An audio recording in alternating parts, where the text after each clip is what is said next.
Hey guys, welcome back to Z's Comics Reviews. I believe this is episode 5? Cinco, I believe. 5, right? Of the new year, volume 2. We do this once a week, and we're on January, like, 20-something-ish. Yeah, so like 4 or 5, something like 5, that. you know? Yep. All right, so we got a pretty good little show here for you today. Starting off, we got DC Power, Rise of the Power Company.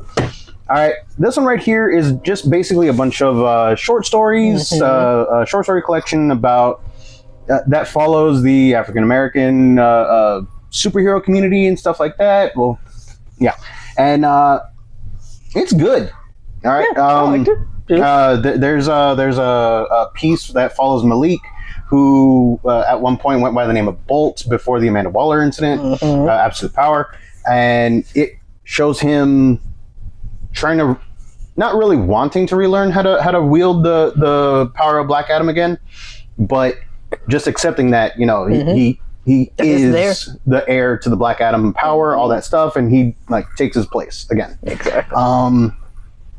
You have Jefferson Pierce, aka Black Lightning, popping up here and there. You have Cyborg. One of the newer Green Lanterns. I forget her name. I forget her name too. But that was a pretty good one too. Yeah. Her little section on there, and then you have a mystery. Huh? I was like, not Batwing. No, he is Batman and the Signal. Oh, Signal. Yeah, like So I was thinking Batwing. I was thinking the Signal's name was Batwing, but I was like, wait, no, that's not Batwing. But so Signal. okay, yes. so Signal. I'm still confused on this one because he's one of the Fox family, right? The Black Batman. I don't know. I thought he was one of the Foxes. I'm out of touch on that one. I think he is. Right. I want to say he is because then you getting confused with Batwing would be understandable because Lucius Fox's kid was Batwing. I want to say so, especially since he was like the way he was making it out in the story is like he was like, hey, the big guy stepped away. It's like he told him, hey, I'll step in. So I want to say he is, but I honestly don't know. I'm out of touch on that Batman side of the story. So can't say. So, and a lot of this is dealing with the direct fallout of Amanda Waller's Absolute Power story arc, and it's getting pretty hairy for all the heroes involved. And it's just a really good like follow up to all of these other heroes that lost their powers, got repowered with something else, things like that. So I recommend picking it up. I think it might be something that some people would want to definitely keep on because I can't remember for sure, but I'm pretty sure this line was one of them because like I think a few days ago DC released like hey, for all the stuff that's going to like tie into like Darkseid's New World and all that, they released like a thing saying like these are the comics, Aquaman being one of them, which we obviously knew. I'm pretty sure this was on there too, like this line. Oh, that's another thing I wanted to talk about. It's going to deal with that, especially since there was something in there that looked like. So that's another thing I wanted to talk about on this one and this one might the little piece in here with Cyborg might actually make this a sought after collectible, kind of like how DC's All In became the number 0 to the Absolute Universe. This one right here gives you sort of a glimpse at the main DC universe knowing about the Absolute Universe. Yes. Or they don't actually, come out and say, hey, this is what we're looking at, but they do say that they have been monitoring the new universe that Darkseid's death jump-started. Quote unquote death. We don't know. Yeah. But yeah, so this one right here, run your local comic shop and maybe pick it up, and maybe it's going to be collectible at some point. Possibly. But at this point, it's basically it's basically like the DC All In special, where a piece of it could mean something big later on. You know what I mean? So yeah, 3 out of 5. I gave it. I'll agree. Right? I'll agree. 3 out of 5. It's pretty a positive 3 out of 5. It's very good, entertaining, the good stories. But yeah, moving on to the seasons. So I'm gonna be honest with you guys. I gave it a 3 out of 5. I'm starting with the grade, and I'm going to justify the grade. Let's go. I am very interested in where it's going. It like the afterward suggests, the writers and the artists were going for a Tintin feel. You actually pointed it out I read before I read the author's letter. You know, like this guy just glanced over it, but I did. I didn't read too much into the letter, but I was like, you know what? They put it in there for a reason. Let me see. Plus, also because I saw like beforehand, I was thinking while I was reading it, I was like, this is very Tintin-y, like the art style and everything, and the stuff that like the running around. And so when I read that in the authors included, like, I don't want to say thank you letter. It's not a thank you letter. It's just kind of like, hey, this is why we did it. This is why I and all that. This. What's coming up? You know, when I read that, it was like my Captain Holt moment because vindication, vindication. Yeah, but it's very Tintin-y. And to me, it gave off sort of like I don't want to say slapstick, but you had called it earlier like a Charlie Chaplin comedy, Charlie Chaplin, like those silent physical film type comedy things, kind of things. Because it really is just a lot of. There is people they speak a lot in this, but sometimes most of the panels are filled up with like action, you know, her running from a place to place, jumping through stuff, you know. So that's what it gave me, that feel, which was nice. It was pretty good. It does it pretty well. And it's not chaotic movement. Yeah. I mean, the scenes are supposed to be chaotic, but the artwork does a very good job of showing you how it's chaotic without jumbling anything, like a lot of these supposedly chaotic comics do. But everything is well plotted, scene wise. The dialogue, the writing for the series leads me to believe that it's just one of those. It's going to start off silly and then end up in a really dark place. Probably. Maybe. That's just what I'm calling right now. The reason I gave it a 3 out of 5 is because almost nothing really happens in it. Yeah, like until the very end. Like he already said, it's very slapstick comedy. Yeah, we like comedy, but at the same time, we want to see the story going places. Yeah. And there's almost no story. It's all set up, so that's good. It's a good origin. It's a good number one. But it goes from. I think you said it best. It's like one of those Godzilla movies where. Like you're learning about the character. Oh wait, no. That's something else. I was thinking about a different one. Yeah, but this applies to this one too. It could apply to this one. Yeah. You're learning about the one character in particular, and then at the end, bam, let them fight, kind of thing. Yeah. But at the end of this one, you get a really big crumb of a huge mystery that I'm like, I'm there. I'm probably going to review the second one. Mystery. I'm kind of excited for it. So that's why I'm giving it a 3 out of 5. Because like. A lot of stuff happens in here without actually having anything happen. Yeah. So that's my only gripe about it. But like the artwork is great. It sets up a pretty excuse me. It sets up a pretty decent mystery at the end, and it does get there's a little creepy part in there, but that's about it. Kind of, with the weird thingy. Yeah. Yeah, with the weird thingy and the parade and all that. Yeah. Yeah. But it gets kind of weird. But yeah, I'll agree. Good 3 out of 5. Like mainly just because of that, like after reading this number one, I feel like you will be interested in it, but I couldn't tell you anything else about it. Like I couldn't tell you, hey, this is what I think is going to happen. This is what the plot could possibly be. And that's something that I'm like, oh, okay. I kind of at least like to have an idea of what it may be about. But besides mystery. It's like, okay, there's a mystery. Yeah, and it's like, what? I really can't say what's going to happen. Yeah, I mean, don't really know anything. Yeah, exactly. So I'm excited. I'm intrigued. I'm very. I'll say I'm intrigued. I'll give it another issue. All right, and then we'll go from there. So 3 out of 5. The seasons number 1. Definitely pick it up. Definitely worth reading. Yes. Okay. Moving on to Hell Hunters number 1 from Marvel Comics. Okay. This is basically Ghost Rider and the Crow in World War II. Yeah. This is true. All right, spot on. It's like that is, and I know everybody's gonna make the comparison. Well, isn't Crow just another Ghost Rider? Kind of.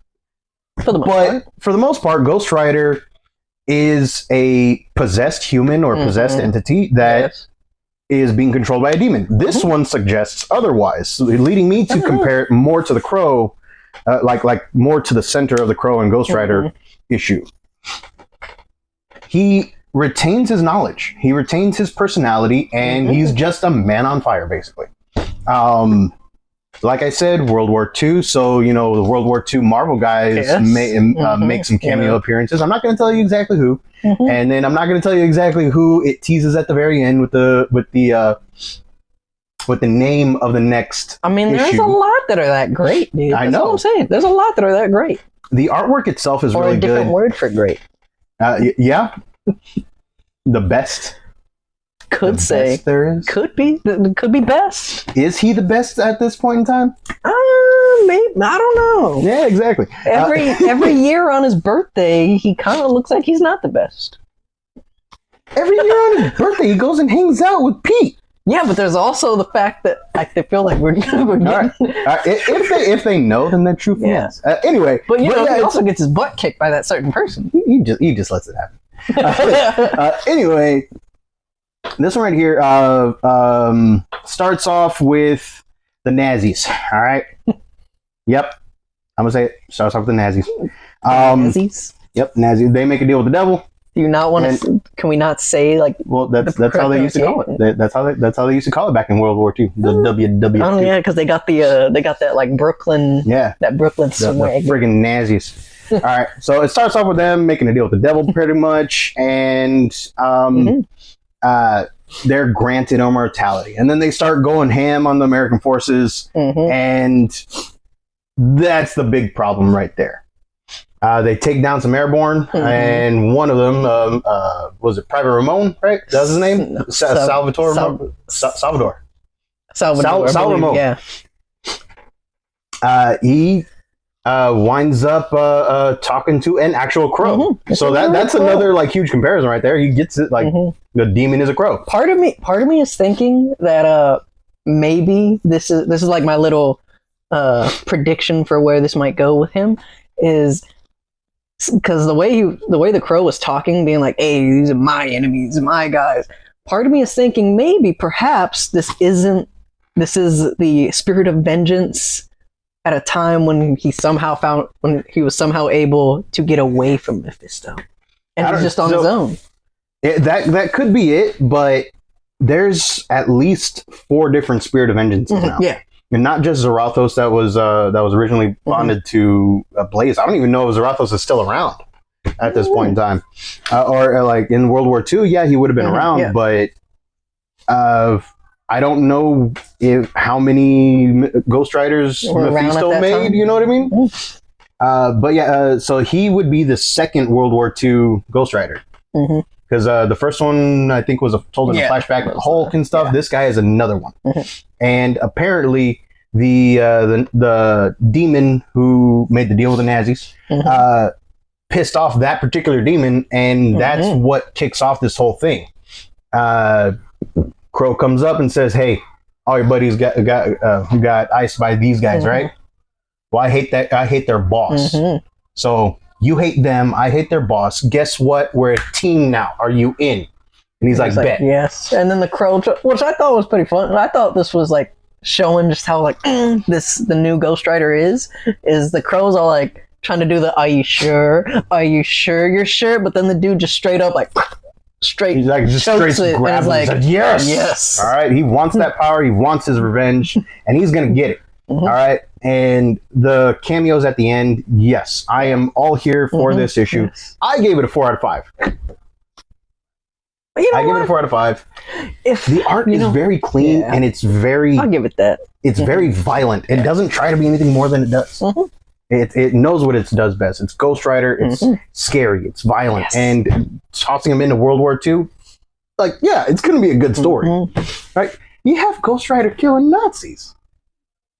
That's going to be, that's an epic storyline. Come on. That is pretty great. That's pretty up there. Yeah. Any story where they die like that is pretty great. Yep. Any story, like a Special Cast Mania. Or no. Wait. Wolfenstein.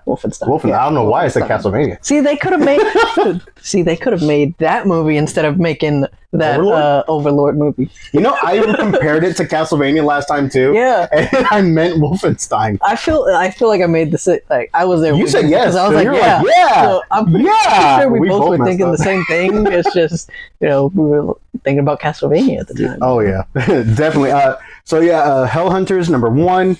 Ghost Rider World War II, killing Nazis. Mm-hmm. Yes. It's a good time. Definitely pick it up.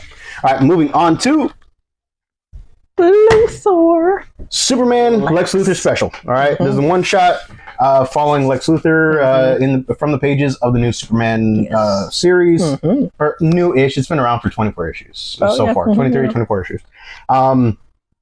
In case you didn't know, during the I think the Brainiac War story arc, Lex Luthor lost his memories. Season 10 Smallville. Exactly, Season 10 Smallville with Tess doing the and Lex Luthor lost his memories, and he's just does he want them back? I mean, he in the Superman series, he uses his intellect to help Superman, help the heroes, all this stuff, right? He's a good guy. Yeah. Before he lost his memories, he was still trying-ish to... He was doing shenanigans. Yeah, he was doing shenanigans, but he was still kind of trying to turn a new leaf. Just, not that well. Yeah. In this one, it actually shows him, like, just being straight up scared of the guy he used to be. And he gets recognized in public, and everybody's all like, hey, people throw food at him. Yeah, people throwing food at him. People are like, hey, screw you, man, you're Lex Luthor. It only stops when Superman says, dude, y'all guys gotta chill. I know, it's kind of made me chuckle a little bit, just how fast people were like, oh, we're sorry, Superman. And I know, they're like, oh, I'm sorry. It's like, our guys are douches. Just I know, right? Like, come on. And the entire time, Lex Luthor is kind of trying, like, half-assedly, kind of, to get his memories back. Kind of. Especially after his daughter's, Lena, which in here, Lena is his daughter. Yeah. After she tries to get his memory jump-started with a music lesson, pretty much. It's all just... It's a lot of filler, but at the same time, it advances his own personal story arc. It's a nice story. Yeah. And you get little snippets here and there of, Lex and Mercy kind of getting together, maybe having a day out together. And then at the end, you're kind of left wondering, like, okay, what does this new status quo mean for the Lex Luthor going forward? Things happen in the story, and it's a turning point, again, for Lex Luthor as a character. I highly recommend this one. I'm giving it a 4 out of 5 as well. The artwork is amazing. Yes. The storyline, very good, very well done. And it laid a little bit of a groundwork for the next Superman stuff that's coming up. Yeah, that too, but also possibly Superman and Lex Luthor, even though he may, like, even through that turn, Superman and Lex Luthor are still working together, maybe because of that little like piece in the foundation. Yes, a lot of this just made me feel like Smallville, straight Smallville. Oh, especially Smallville Lex and Clark relationship seemed like it was like getting hinted at here, and I was like, I'm for that. And I'm cool with that. Yeah. I mean, Superman and Lex Luthor, as friends and stuff. I mean, that right there would save the universe. Yes. All right. If only like Lex wasn't such a douche. This is true. I mean, it's just like it hammers it home in that All-Star Superman when he's all like, if Superman didn't exist, I'd still probably be a good guy. Oh, yeah. And it's like, wow, you suck, Lex. All right, so definitely pick this up. 4 out of 5, Superman special Lex Luthor. Also, another thing, this is a little anecdote. I did not know Lex Luthor's father's name inside the comics was Lionel as well. Yeah. Because, until now. So back in '61, in one of the issues, his name was Jules. Jules, like Jules, Luthor. And apparently, sometime after Smallville, the show, they renamed him Lionel. And in here, so great. Flashbacks actually show him looking a hell of a lot like John Glover, the man that portrayed Lionel Luthor in the Smallville series for 10 seasons off and on. So yeah. Cool little Easter eggs in here. So yeah, definitely pick it up. Definitely pick it up. Moving on to Stuff. good stuff. Good stuff. Kill Train. Kill Train. Kill Train. You know what? Like I could say it deserves its little single spot. Yeah. All right. It deserves a single spot. All right. We'll put it on the single spot right now. Kill It's got Train. a single container, you know. It does. It does. So does this one Does over not here. share. So yeah. It does not share. So Kill Train. It's exactly what it sounds like. There is a train that people get killed on. Yes. Won by lottery, and it is done for population control. Won by lottery. We don't necessarily win. Yeah, exactly. It's So, man, how do we describe this comic? It is a lot of setup, and at the end, the action starts. It's a Godzilla movie. That's what we were hinting at earlier. Yeah, it's like a Godzilla movie. You said it earlier. I think you said it yesterday. How it was set up kind of like one of those old school kung fu movies where almost nothing happens for like the first 15 minutes. You're getting introduced to the characters. You're getting the little like, oh, okay, yes, there's a mom. Oh, no, down on the luck. They didn't accept what she was writing. You're getting connected with the character. And then, wow, very end, it's go time. Yep. This is the first 15 to 20 minutes of one of those old kung fu movies. Like you said yesterday. And it's just like, exactly. Well, like, why should we care about this? Why should we care about these characters? Well, this issue is why we should care about these characters. Yes. And then they tell you, like, in the background what happens with these, and then in the also like what do these people experience on this certain things like that, and then you have like protesters and stuff protesting the actual Kill Train program, and then it ends up, oh snap, there's a Kill Train. She's on it. Yep. That's not even a spoiler, okay? This is part of the synopsis. She's on that Kill Train. But why do we care? Well, this tells you why we care. Exactly. And I want to see some stuff go down, all right?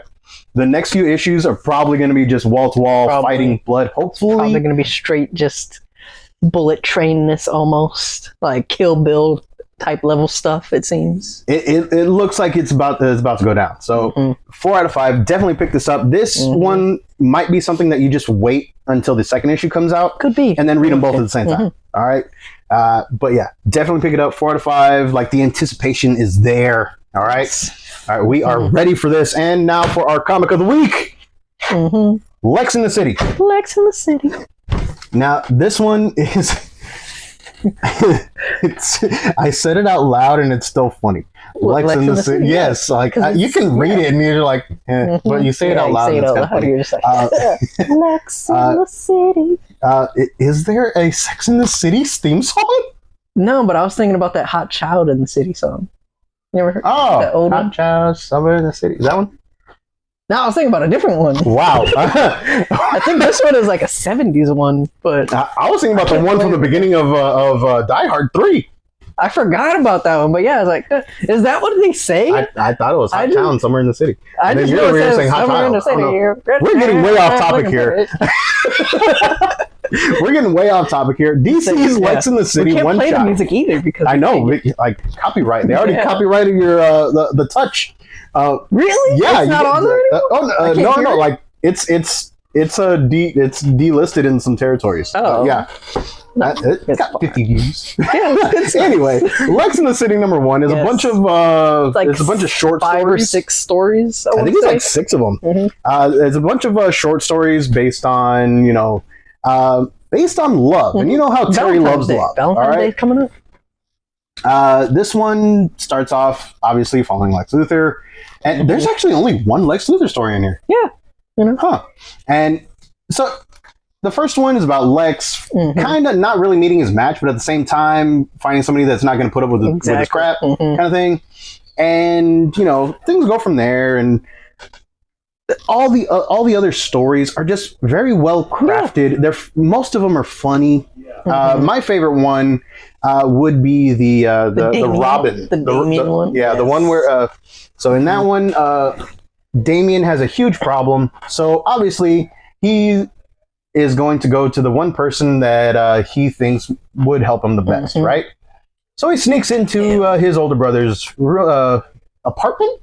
Are they on a boat? Yeah, they were on a boat. They were on a boat, Straight right? on a boathouse. He's got a boathouse. Yeah, he's got a boathouse. All right, he sneaks into his brother's boathouse during his date night. Yeah.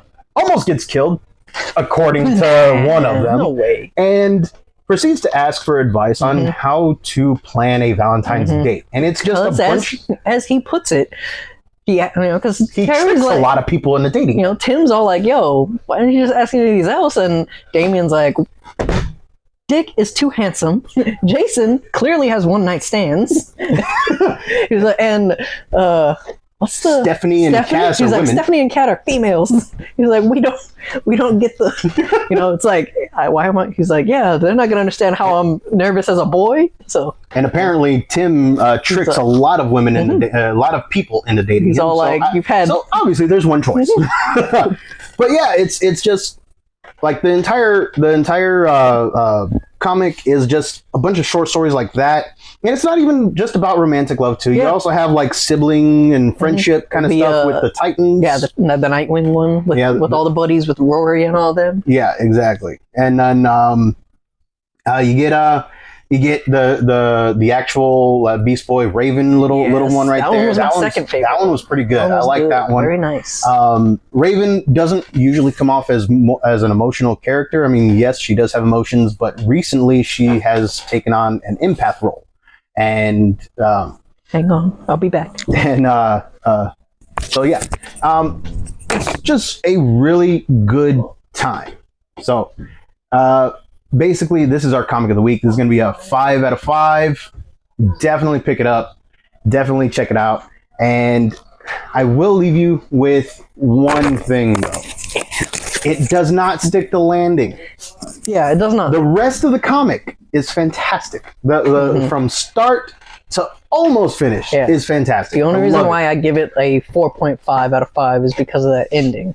Yeah. It was very And I will, like, another thing that I will add that I liked about this is, again, it's the Damien one, but it reminded me a lot of, because I've been reading, I read all the compendium of them, the volumes of the Bat Family. Oh, the webtoons thing. Oh, yeah. And it's straight up, there's 3 stories in there, basically the same thing. Damien gets a girl, and it goes to all of them, and it's like, it's very nice to see it like fleshed out a little bit more on it. Because the webtoons ones, they're nice, but it's like maybe a page or two of a story. So together that whole thing was like maybe 3 pages long. So it was nice to see like a more broadened out version of that, which was nice.